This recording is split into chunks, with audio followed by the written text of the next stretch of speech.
Good afternoon. My name is Heath Rowe, and we're happy to be here this afternoon for authors at Google.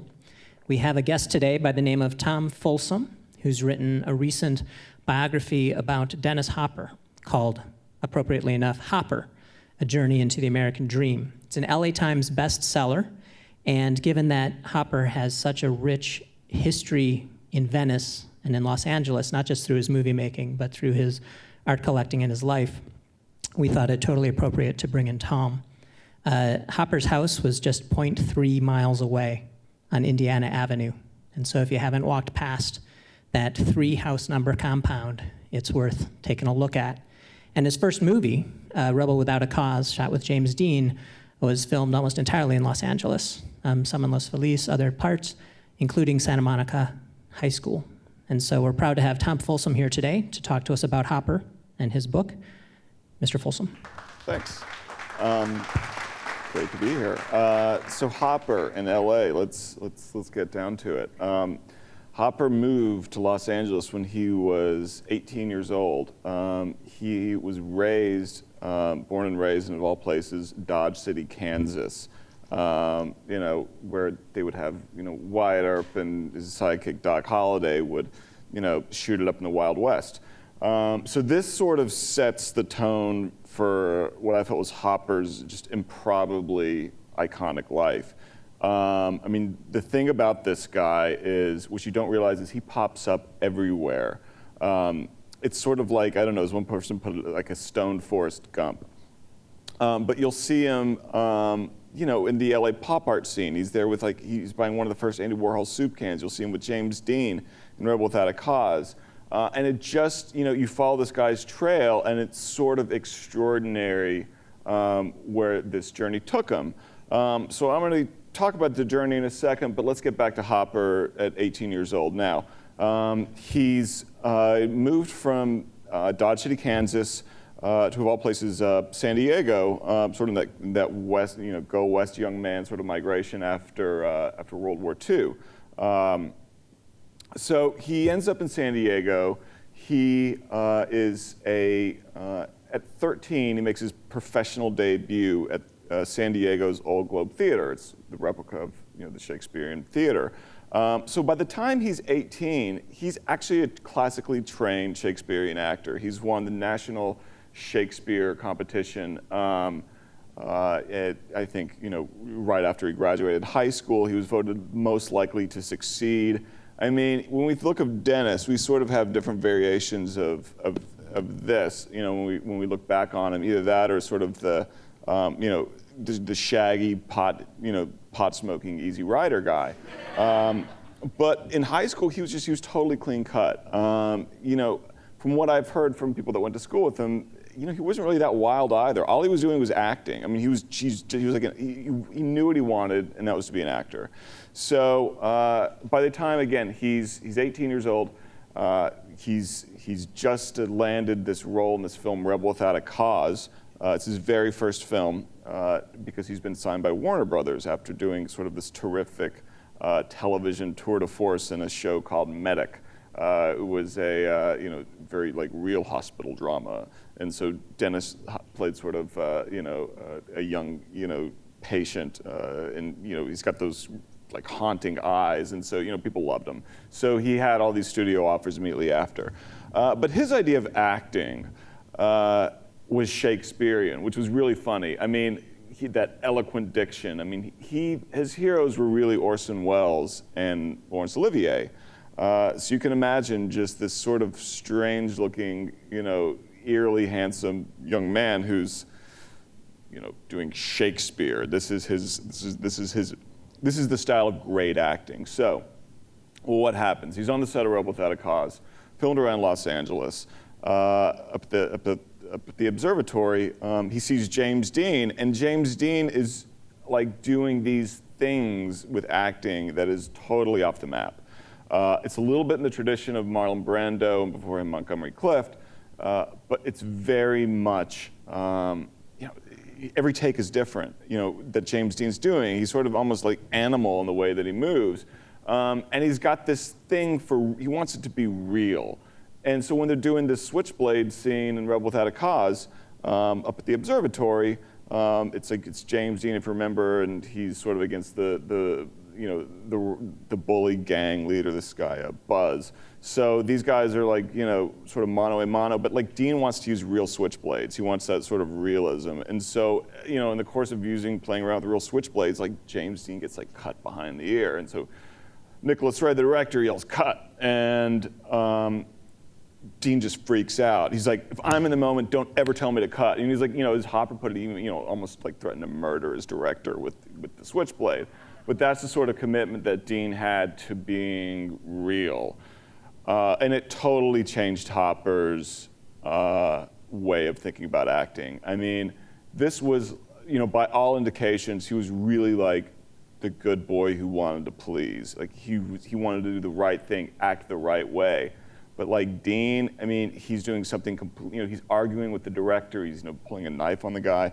So, you have to think, when you're 18 years old, you're that impressionable. I mean, this is your first movie. And then considering what James Dean became, I mean, at the point of Rebel Without a Cause, James Dean was very much, he was definitely like the next sort of big thing, but he'd only been in East of Eden, only been in one film. And so Hopper acts with him in Rebel Without a Cause, and then his next film is Giant, also with James Dean. It filmed down in Marfa, Texas. So you can imagine back-to-back films with James Dean. Right after we finished Giant in the summer of 1955, James Dean is, spectacularly killed in his Porsche Silver Spider, going off to a race. So, by the time Rebel Without a Cause comes out, I mean, it's a dead man on the screen, but people, like audience, just couldn't believe that he was really dead. He got so much, he was like the #1 movie star. He's beating out Rock Hudson, and he's getting tons of fan mail, just like no one wanted to believe that this amazingly vibrant actor was dead. I mean, how could he be dead? So Hopper, of all people, is, he's about 4 years younger than Dean. He's sort of looked to by the studios as the next James Dean. So that's pretty big shoes to fill. Just because Hopper had that intensity, he'd worked with Dean for 2 films. I mean, he's sort of the natural heir apparent. Well, he definitely got swept up in that, I think. So much to the point that he starts to argue with directors himself, and he makes himself sort of known as being difficult to work with. All of this in this sort of attempt to live up to James Dean's legacy. It gets to the point where, as Hopper tells it, it's the second year of his studio contract, it's 1957, he has a spectacular showdown with his director, Henry Hathaway, on the set of this sort of B-Western called From Hell to Texas. And as Hopper puts it, he did 86 times, the director's telling him, "No, I want you to do it this way." And Hopper's like, "No, I'm gonna do it this way." And it keeps going into this epic showdown that Hopper inevitably loses because he's not quite James Dean in terms of his star power, what people are, how people project him. So Hopper's pretty much, like, as he puts it, he's blackballed from Hollywood. But he's still young. He's only 20, 21 years old. So what are you going to do? Well, he goes to the actor studio. He follows sort of James Dean's footsteps, wants to teach at the actor studio. And then he sort of picks up some work around Hollywood, doing a lot of television and doing, kind of smaller films. One of which is this film filmed right here in Venice. It's called Night Tide. Looking back, Hopper says it was the first, real independent film. But then it was just like, I don't know, a couple of really strange people, with cameras filming this really weird guy. Hopper plays a sailor, and he falls in love with a sideshow mermaid. And it's sort of, it's like a very culty underground film, but it's extremely cool. I really recommend, if you haven't gotten the chance to see it, go check it out. And you'll definitely get a sense of weird Venice. You know, it's all sort of filled with carnies and fringe characters, and it's a lot of fun. That's the film Night Tide. What else is he doing? Well, you know, he's got some time on his hands, but he really wants to. Hopper was sort of a compulsive creator. I mean, he really wanted to work. He comes from, you know, good Dodge City, Kansas stock. So he gets involved in the art scene that's sort of percolating around. You know, it's a counterpoint to what they're doing in the East. And, you know, Hopper would sort of hang around with these abstract expressionists at, you know, the Cedar Tavern and when he was out at the Actors Studio in New York. But there's something also going on in LA too, and it's all about guys who want to use this, you know, the LA aesthetic, the aesthetic of like, you know, of the road, of like sleek new, you know, car culture. These guys are like sort of incorporating that into what they're, you know, into their art, and it becomes a, you know, a counterbalance to what's happening in New York. Now Hopper is extremely active in this. You know, he knows all of the players. He's actually making art himself. He's doing, you know, taking a lot of photos as well. He's got some really terrific photos of the pop art scene in LA. Now, people weren't even calling it pop art then because it didn't even have a name. And one day, Dennis Hopper, he's hanging out at the Ferris Gallery on La Cienega, and he sees this comic strip, but it's not, you know, why is there a comic strip on a wall? It's like framed as art. Well, of course, it's a Lichtenstein, and, you know, but Hopper, like, he loses it. He goes nuts. He's like, wow, that's it. You know, this is our reality. This is not, for Hopper, that sort of brooding abstract expressionism that he'd been introduced to in the East. And it also, that has a lot of, you know, that brooding thing also is very much tied to, you know, the Actors Studio and that style of acting. And, you know, people see a lot of, you know, parallels between like Jackson Pollock and Brando as well. I mean, even just that tough macho thing, but just sort of like creating strange things from within. But all of a sudden Hopper sees this and it's like pop. And Hopper's been doing at this time, you know, he's doing like sort of like, you know, looking back kind of like cheesy TV, but also kind of groovy. I mean, he's playing like, you know, the reincarnated Nazi in The Twilight Zone.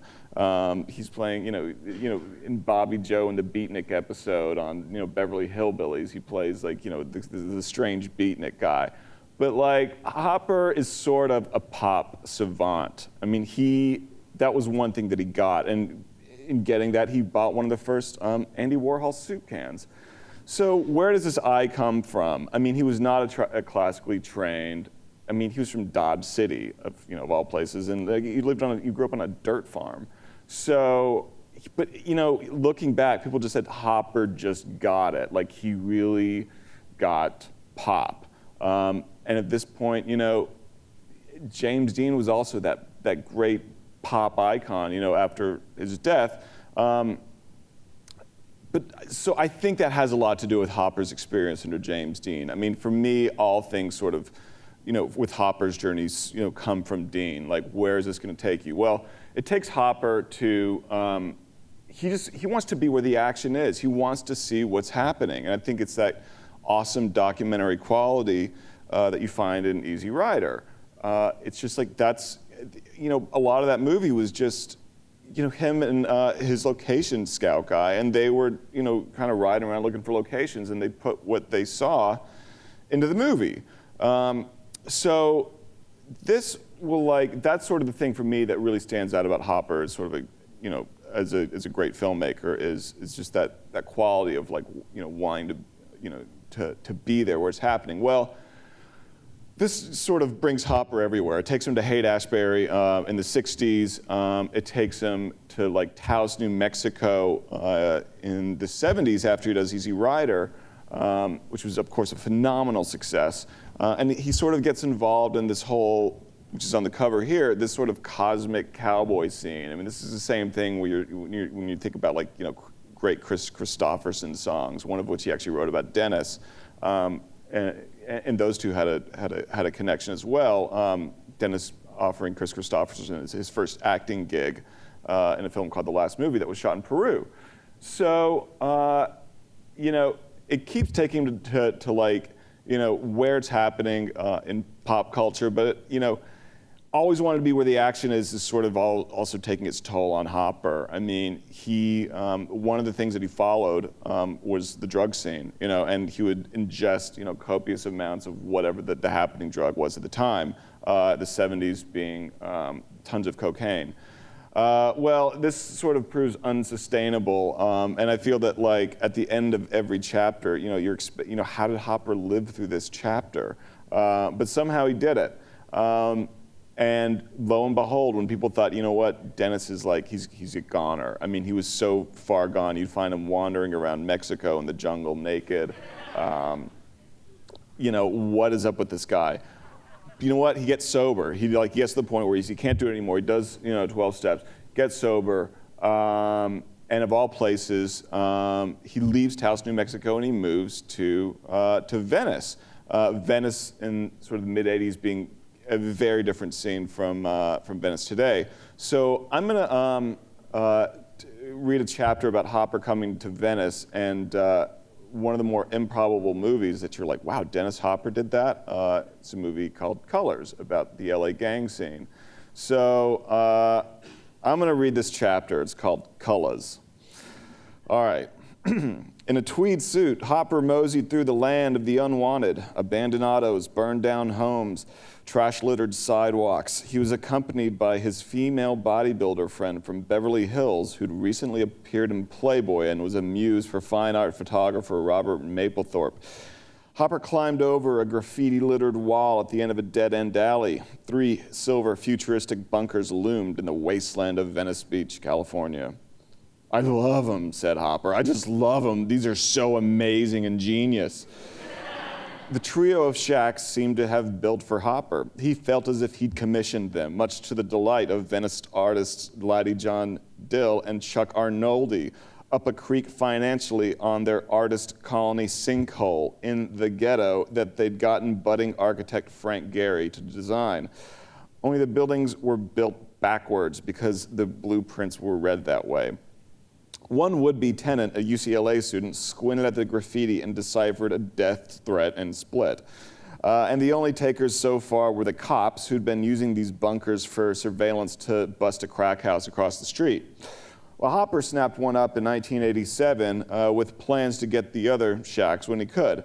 So in gangsta style, he rolled around his hood in a two-tone brown Cadillac Seville with gold wire rims, surveying the turf for his new movie Colors, starring bad boy actor Sean Penn. "We're here to learn about gangs," announced Sean at a meeting of CRASH, Community Resources Against Street Hoodlums, which was an LAPD gang unit. "Yeah, well, good fucking luck, pal," said Detective Dennis Fanning. Detective Fanning was recruited as the technical advisor on Colors, and for 3 months, the LAPD stuck Sean Penn in the backseat of his squad car. Now, sometimes when you're with someone, says Fanning, a partner, they could be the greatest cop in the world, and you could be the greatest cop in the world, but you two don't have karma when you're in a car together. Fanning's explaining this to me at an Orange County Starbucks. The thing is, it's just you're always 10 minutes late. The bad guy just left or the shooting just went down. But then there's other times you get in a car with somebody and boom, it's right there. The karma's there. You turn the corner, there's the guy with the gun. You walk into the store, it's getting robbed. You pull up to the light, there's a stolen car. That's pretty much how it was with Shawnee. Sean, he'd get in the car and he turned it into a shit magnet, which is nice because guys who consider themselves good street cops like to be considered shit magnets. And as a great shit magnet, Sean wanted nobody else to direct Colors but Dennis Hopper, seeing as he and his wife Madonna, Mo in Cop Talk, were big fans of Out of the Blue, Hopper's sort of forgotten, strange 80s punk movie shot in Vancouver. Now, Colors was originally scripted to be about cough syrup abuse, but Hopper drastically recast it to explore the volatile LA gang scene, with Crips and Bloods killing each other on the streets of South Central like cowboys and Indians. His subject was considered so outlandish at the time that some critics actually thought he'd made it up. But living in Venice Beach, homeboy Dennis got to know the local gang kids on a personal level, and he thought it was just a waste of really meaningful talent, thoughtfulness, and energy. Well, Dennis told me his crazy stories when he left the hospital and of walking down the road in his fucking PJs, recounted detective fanning of some of the war stories that he and Hopper would tell. And Hopper would tell him about, his rehab and his wanderings of, in the Mexican jungle. Well, says Fanning, me and him, we had the same stories, just different sides of the fence. We got along famously. I got like 10 or 15 cops into the movie because Dennis, he wanted the realism. But they also used real gangsters, which made for real fun breaking for lunchtime on the set. Real cops on one side, real gangsters on the other. Now, it's heavy, man, says rapper Ice-T, of course. You got to think, okay, Dennis, he's an easy rider, rocked out white guy, getting high, riding motorcycles. You say, okay, he's on some rebel white shit. But then he's doing a movie only about blacks and Mexicans? Well, Hopper wanted Ice-T's Yo Homeboy Squeeze the Trigger on the soundtrack, so T went to a screening. Okay, says T, the movie's good. I had kind of a fictional line because the Mexicans and the blacks didn't fight at the time, but overall I was kind of like pro it. But Rick James, he had the title song, look good, all these colors, or some shit. And this is, Ice-T giving me his funkiest sort of Rick James impression.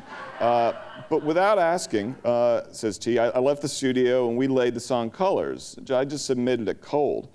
Then all of a sudden this ripple effect happens and everybody was like, yo, Dennis Hopper wants to meet you. Yo, brother, this song is the shit. It's what the movie is. It's all that, yo, this is the essence. This is what it is. This is like beyond what I meant. But this is, of course, homeboy Dennis talking. And Ice-T, listen to this guy, he suddenly thought he was in Apocalypse Now. He'd always been a fan of Hopper's rap in the movie. It's like he's talking about Kurtz, says T, the way he just, takes the words and he jumbles them and he spins them and he drops them. And as a fellow artist, Ice-T appreciated how Hopper always really felt whatever he was doing. No stranger to controversy himself, Ice-T thought it was unfortunate when the media lashed out at Hopper's finished vision, with the media calling Colors a disgrace and accusing him of fabricating a gang situation. Orion Pictures was afraid that if they distributed Colors in wide release, that blood was going to run in the streets. So the studio offered to pay for some security guards in all of the release theaters with protection outside and inside. But still a lot of theaters were too nervous to open the movie. When Colors opened in LA in '88, cops arrested nearly 150 gang members, and a gang member was shot to death outside of a theater in Stockton. But Colors was hot. But unfortunately for the producers, nobody really got killed in the second week, and there was no real controversy, so everything died and Colors was buried. But if only the suits, man, if they'd only put it in wide release more aggressively that first week, they could have made a fortune off of Hopper. So where does this leave Hopper? Well, he's left to the pack of Red Beret guardian angels who are outside his compound protesting his depiction of inner city youth.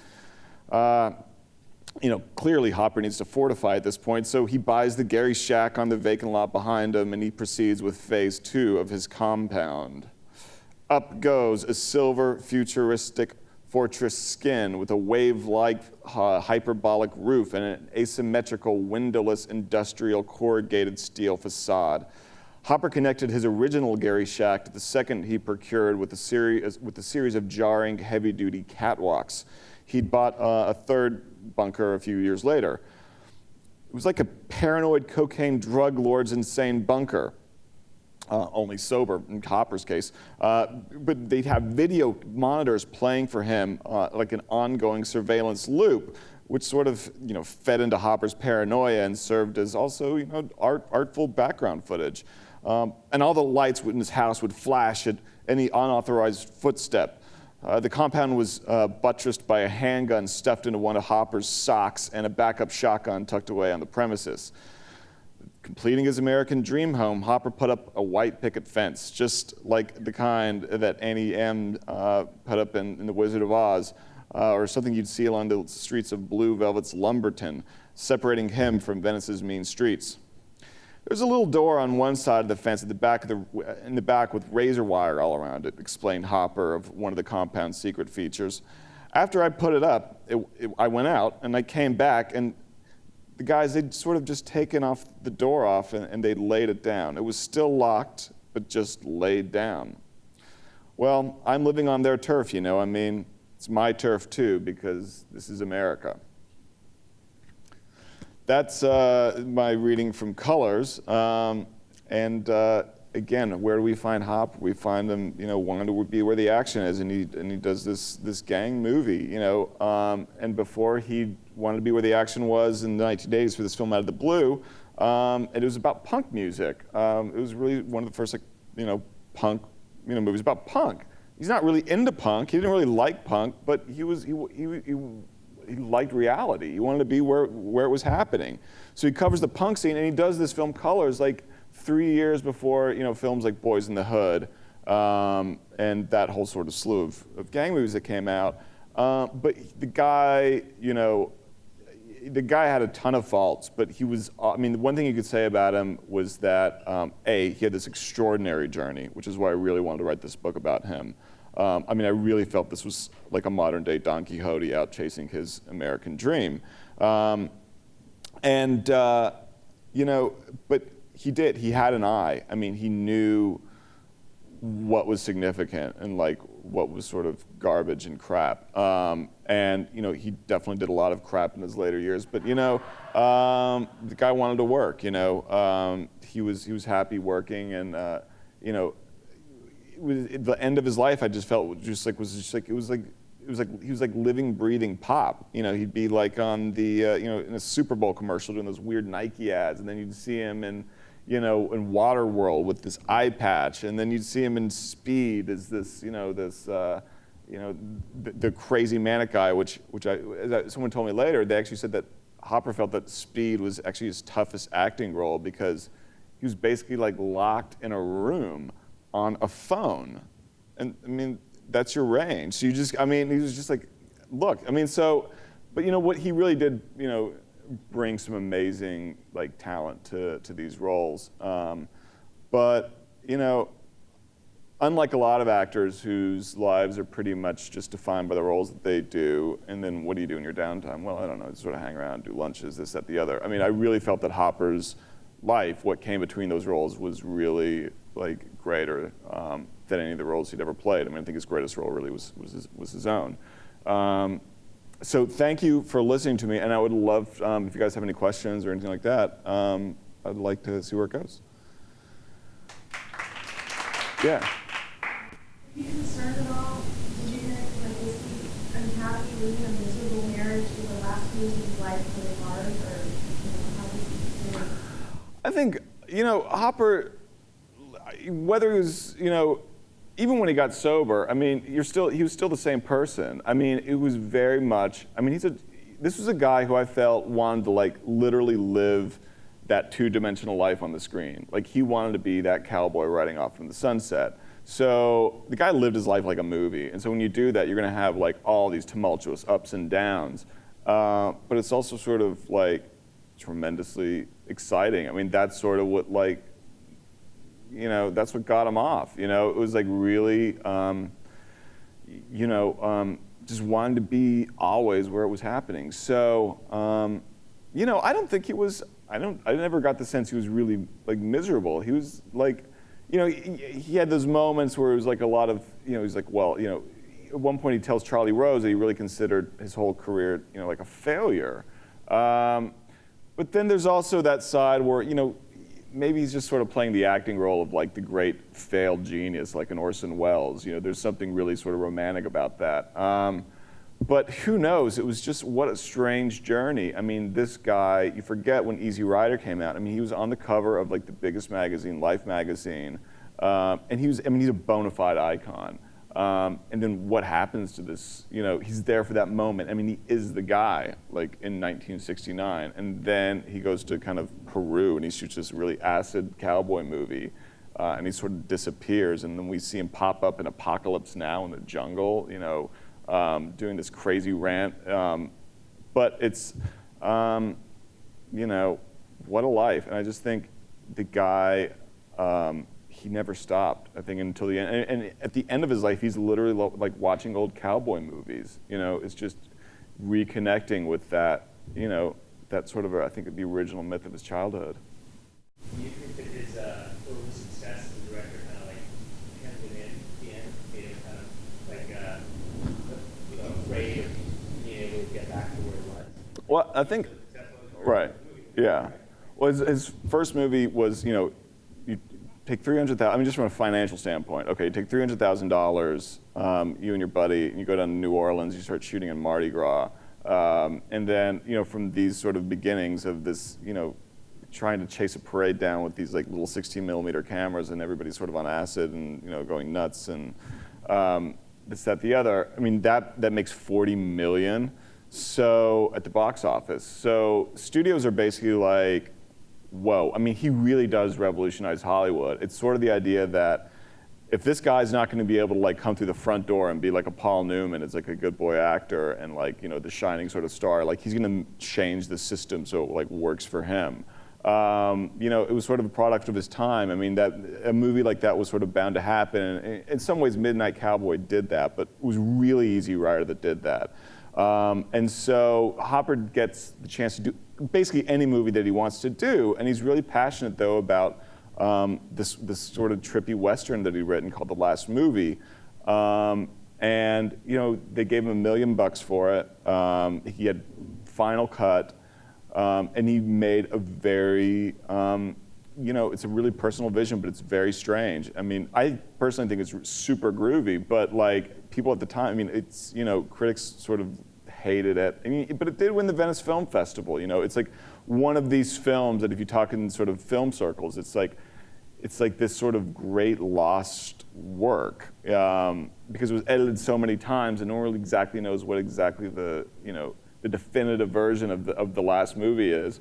But he wanted it to be the great American art film, and he banked it all on that. I mean, all of his creative capital went into making the last movie, and it was shelved by the studios within a week because he wouldn't recut it to like the way they wanted to cut it.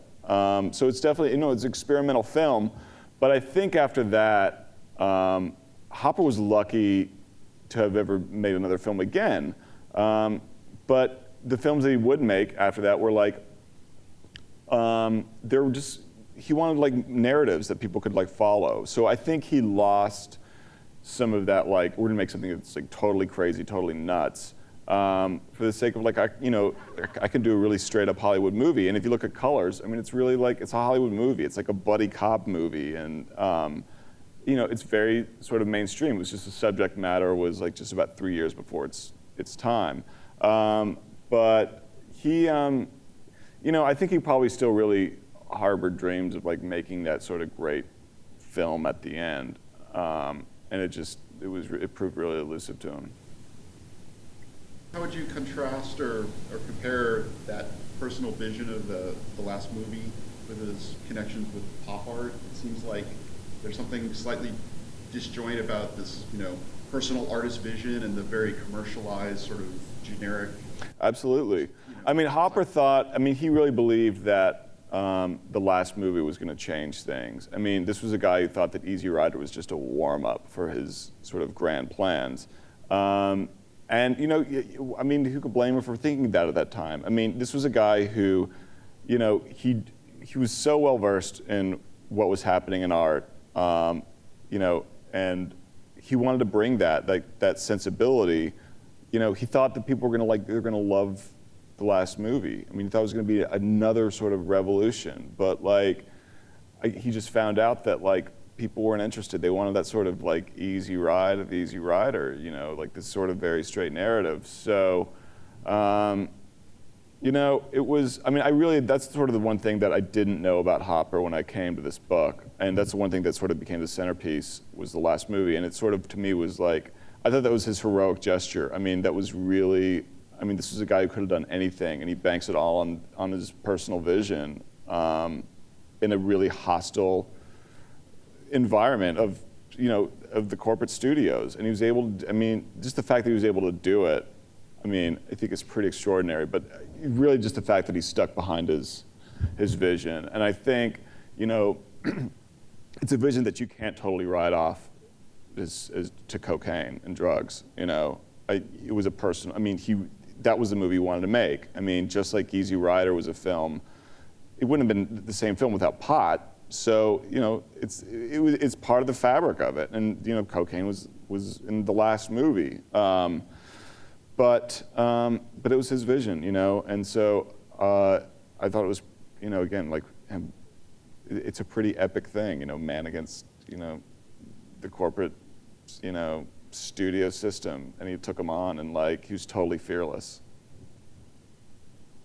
He paid for it, but yeah. What is she like? What's her story there? Linda Manz is, she's just really cool. I mean, it's just, you can imagine her, you know, a lot of people know her from the film Days of Heaven. She's, that Terrence Malick movie, she sort of provides the voiceover for that. She's, you know, we all kind of grow older, and we sort of like, you know, maybe we lose some of that intensity of, but you know, it's still there. You know, it's just, you can't change, you know, who you are. But it was pretty magical getting to spend some time and like look through old photo albums of like, you know, her, you know, Polaroids from Days of Heaven, and you know, her showing up to like her first interview, or her first, like, you know, sort of, you know, not job interview, you know, like acting gig, like in like a Fonzie T-shirt, you know, and like smoking a cigarette. Like, that's how she would show up for the audition. You know, it was amazing. So, but yeah, just one of the characters that you get to meet in Hopperland here in the book. Cool. It's been a lot of fun.